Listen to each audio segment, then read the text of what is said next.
Good evening and welcome to Sunset News on this beautiful Wednesday evening. As always, we bring you news, community stories, sports, economics, weather, and so much more. I'm your host, Glenn Orashipura. Getting into the news tonight, mobile telecommunications company MTC is hosting a tech conference at the Ongwediva Annual Trade Fair, which is the first of its kind. Corporate Communication Manager at MTC, John Nekongo, explains more. Johannes from the Namibian Electronic Sports Association says that NESA is at the MTC Tech Conference to showcase some of the games and show advanced gaming skills. Let's take a look. This is the inaugural MTC Ongwediva Annual Trade Fair Tech Hub Conference. It is a conference that MTC has put together in partnership with the Ongwediva Annual Trade Fair, the Namibia University of Science and Technology, Huawei Technologies Namibia, and basically it is an opportunity to have industry experts, policymakers, regulators, public and private sector to just come about and talk technology and issues around technology, and also create an environment where we can do knowledge sharing and create synergies around the issues of technology, and also engage in robust discussion on exactly what MTC role is towards a digital-led economy as a digital service solutions provider. My name is Johannes, and I'm from NESA, and I'm here in the trade fair in Ongwediva, and I'm here to show you our setup from the Assetto Corsa, which is a racing simulator, Tekken 8, which is a versus fighter, and eFootball, which is a sporting soccer event. Come join us and see if you have what it takes to beat our records. Thank you. The Media Ombudsman John Nakuta launched the Media Monitor report earlier this morning. This is a survey of how often the media in Namibia reported on political parties and figures during the past year. The budget for these was $796,930 Namibian. Irene Marie van der Veld gave this report. The critical tool in assessing how both legacy and online media are covering key issues during the election period. And with the election period, we mean both the pre-election phase as well as the actual election phase, and then obviously the post-election phase. By analyzing the content disseminated through the various media platforms, this project aims to ensure that the media adheres to its ethical obligations, providing the public with reliable and unbiased information necessary to inform participation in the democratic process. Swinging back to the Ongwediva Annual Trade Fair, Information Minister Emma Theophilus this afternoon officiated the first ever MTC Ongwediva Annual Trade Fair Hub Tech Conference at the Ongwediva Annual Trade Fair, where she said while technology increases productivity, it is ultimately the human element that drives innovation and ensures sustainable growth. Let's take a look. Technology doesn't happen without an enabling environment, and that is the role we play as a government and as a Ministry of ICT. We want to make the playing field as equal and even as possible, but we also want to ensure that operators in the industry are able to fully optimize what the industry can offer by ensuring that there are standing policies, foundations of legislation to ensure that innovation is not smothered, but is actually given the space to thrive. The regulator, we want to work as a unit, and we can only achieve our digitalization plans and our transformative activities if we work as a unit. So as a Ministry of ICT would like to take the lead.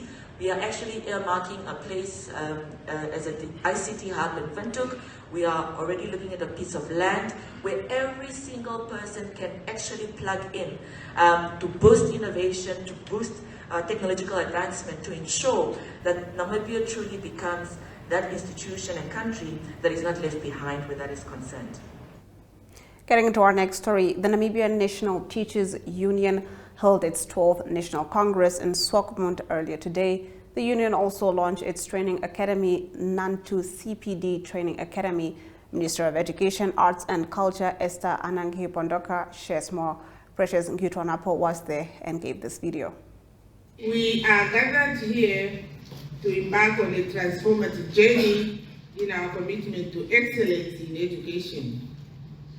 It is with great enthusiasm that I announce the launch of a noble cause, a noble idea by the Namibia National Teachers Teachers Union NANTU on the envisaged establishment of a continuous professional development program for teachers. Ladies and gentlemen, this I feel comes at the right time when the African Union declared 2024 a year of education, and every effort and every action taken to bring improvement to education quality is highly appreciated. While at this juncture, allow me to first and foremost extend my heartfelt appreciation while many of my teachers are here, to all of you across the land of the brave. As a ministry, we are well aware of the sometimes difficult teaching environment you operate in, but despite challenges of teachers' housing, crowded classrooms, inadequate teaching resources. In the next video, I talked to Brian Stupek, who arrived in Windhoek earlier today, and he speaks about his travels so far. He is creating awareness on mental health as he started his walking journey in South Africa. He plans to walk the continent of Africa from Cape Town to Cairo, all while discussing the importance of mental health issues.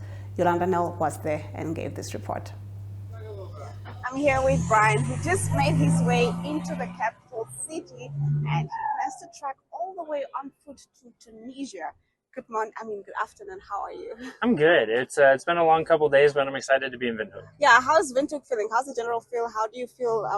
I feel I feel welcomed. It's been great to meet everybody who's come out to see me. It feels awesome to meet the people who've been following along to the journey and share the same message of mental health. And yeah, it feels good to be back in civilization. I've been in the desert for a little bit. I can imagine.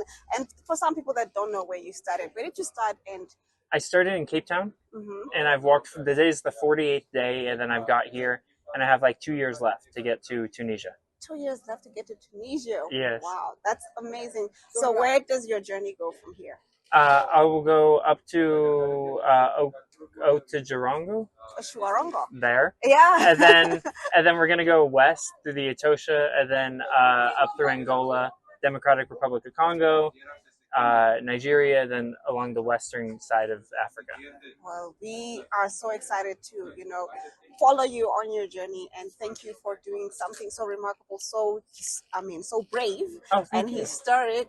The fact that this is going to take 2 years, and yeah, thank you for that. Oh, it was my pleasure. I love doing it, and I love all the support I've been getting. It's been fantastic. All right, we'll be right back after this. That concludes our top stories. On the other side of the break, we take a look at our story of the day. Neopaints has established a 67-year Namibian legacy, creating personalized paint solutions that blend quality and innovation for the Namibian people. We pride ourselves in being a 100% Namibian-owned company, investing in our country and our people by employing and empowering true Namibians. With every brushstroke, Neopaints commits to our quality guarantee and always delivering a coat of excellence. At Neopaints, we always stay true to our country. We are as Namibian as you.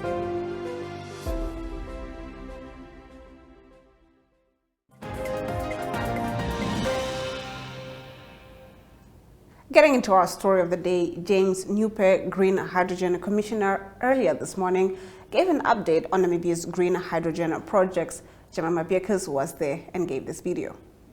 So from my side, I think hopefully by now we're fairly familiar with the fact that we have about 8 projects being developed in Namibia in different stages of development. So whether that is a project such as Daures, for example, who at the moment it's pretty much near completion of their project. They're hoping to be able to sort of close the project by the end of the year. As you all know, they're looking to try and produce ammonium sulfate, a potential fertilizer using green hydrogen and green ammonia. But you also have the Clean Energy project, which by now is 80 to 90% complete. They received most of their funding from SASCAL. The electrolyzer equipment started arriving over the past couple of weeks, and they're installing that. And so the idea is we hope that by the end of the year, they can start actually producing locally manufactured hydrogen. Then you have a project like High Iron. By now, I think you're hopefully familiar with them as well. They're also in the Irongo region, specifically Oshivela is sort of the name of the area they're in. They are looking to produce direct reduced iron. If you're following some of their videos online, they've started installing 3 to 4 megawatts of solar panels. They've laid over 200 kilometers of copper wire.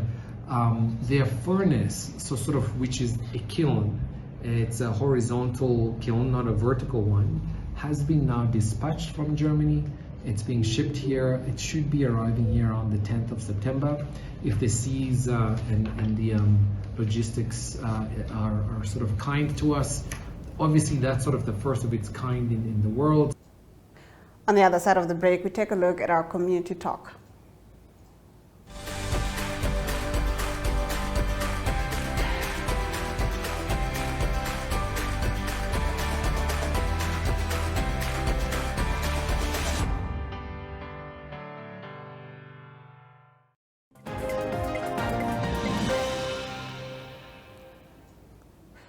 Getting into our community talk, 2 teenagers aged 20 and 16 made their 3rd court appearances earlier today in the Katutura Magistrates Court, accused of raping 2 10-year-old girls in the Horiankhab area.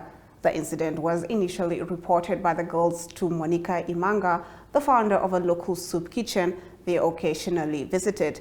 Imanga revealed that she had to urge the parents of the victims to file a case against the teenagers, as they initially had no intention of doing so. This intervention led to the boys' arrest.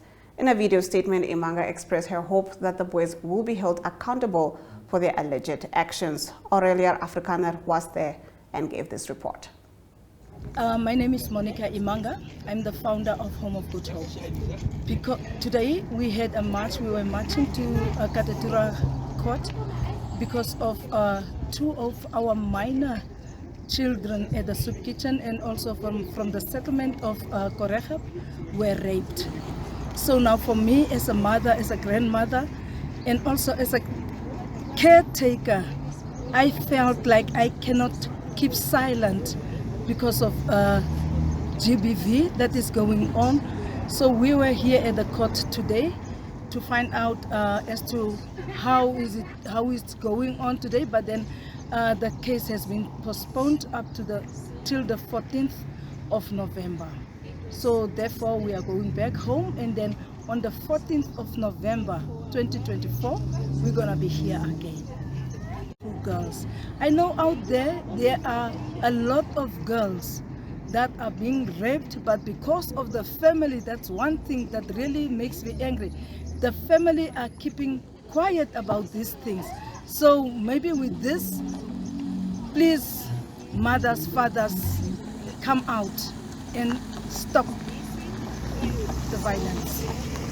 Thank you. According to Economic News, Telecom Namibia is set to launch 5G in 2026. Stick around for this story. Welcome to Namibia, where adventure meets tranquility.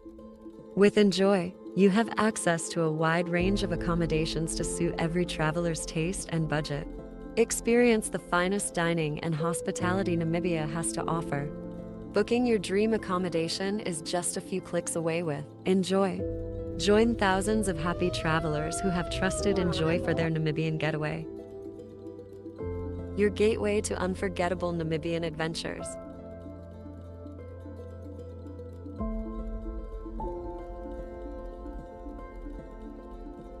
Visit us today at enjoy.my.na.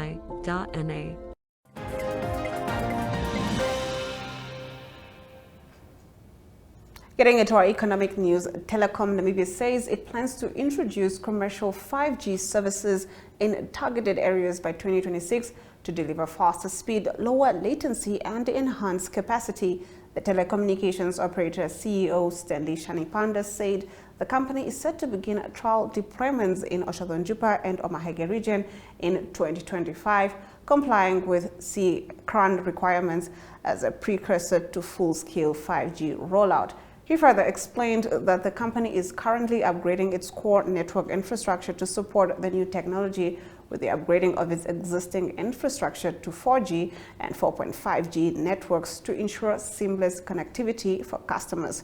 We are currently rolling out 4G and 4.5G networks, which will provide excellent coverage and speeds for both residential and small business customers.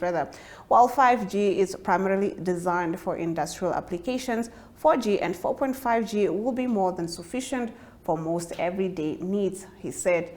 Chana Pinder further explained that the company is also replacing copper lines with fiber optic cables to improve service quality and address the ongoing issue of copper theft. This transition to fiber is expected to provide faster speeds and more reliable connectivity for customers. The expansion is currently underway in various areas, including Vanahenda, Swakopmund, and Ongwediva, to enhance network performance. Chana Pinder also said that the telecommunications giant has activated additional capacity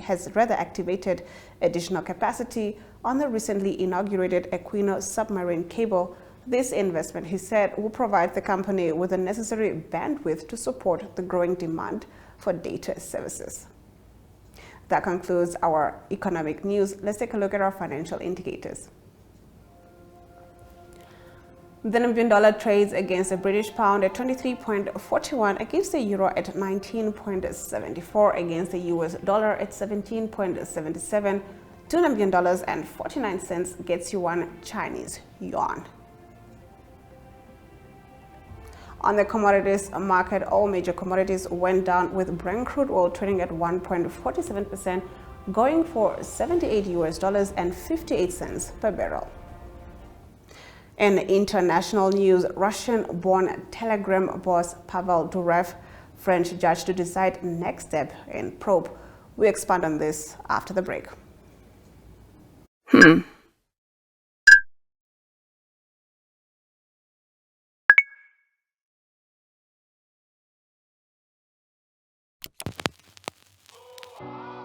eTicket, your online ticket solution for events and event marketing, bringing you ease of mind and making sure that your event gets out there.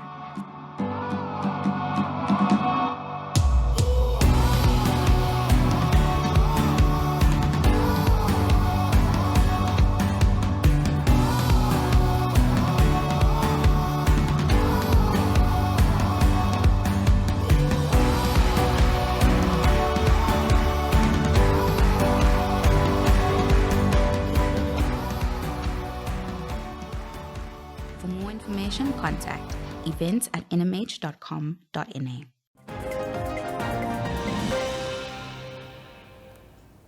Getting into our international news, Russian-born Telegram boss Pavel Durov was being transferred on Wednesday to see the French investigative judge, who was due to decide whether to place him under formal investigation following his arrest as part of a probe into organized crime on the messaging app.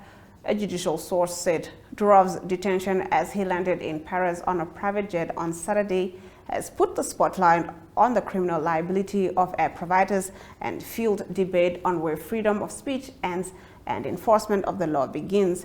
The investigating judge on Wednesday decided to conclude the initial police questioning and see Durov in police custody since his arrest to decide whether to take the probe further.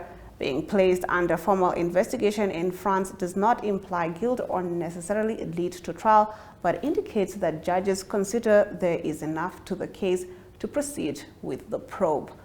That concludes our international news. We now take a look at our weather predictions.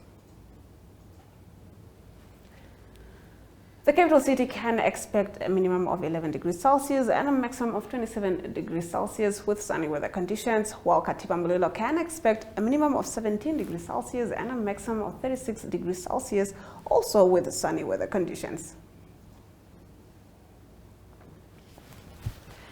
Henties Bay can expect a minimum of 10 degrees Celsius and a maximum of 15 degrees Celsius with sunny weather conditions, while Rehoboth can expect a minimum of 6 degrees Celsius and a maximum of 28 degrees Celsius, also with sunny weather conditions. On the other side of this short break, we'll be taking a look at the world of sports.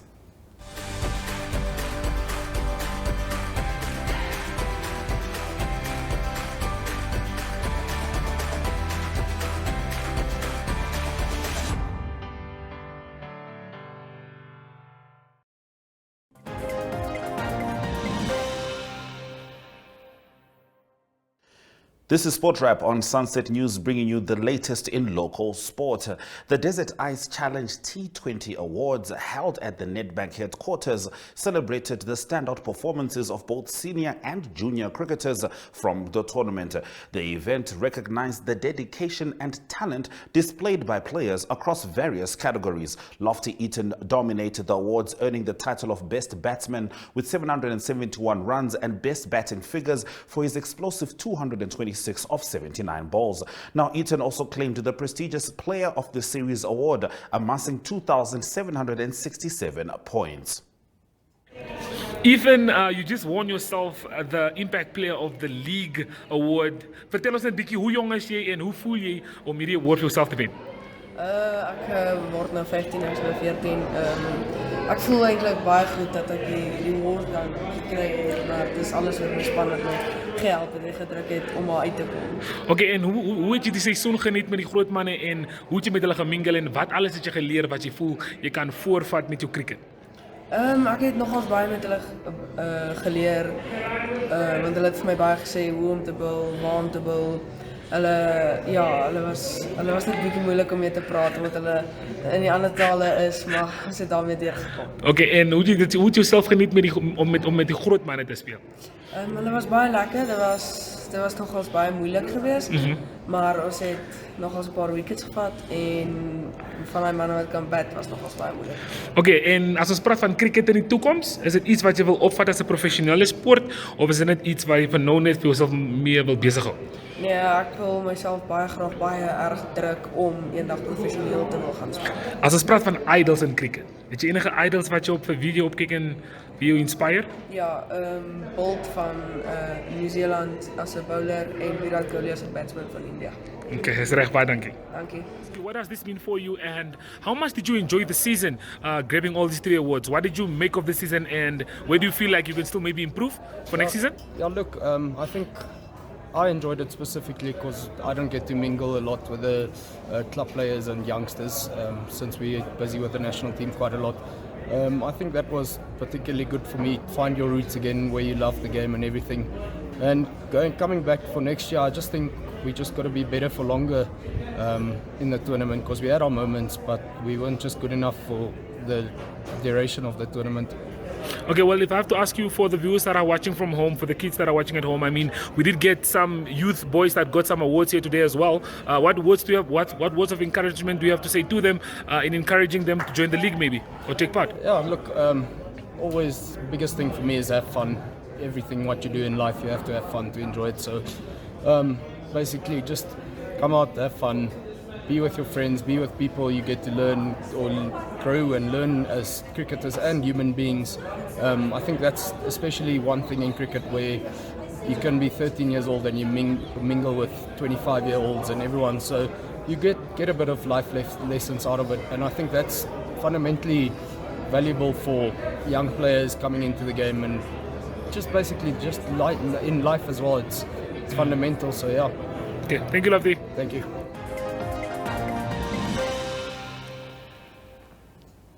That was Ashwin Berry with the sports news.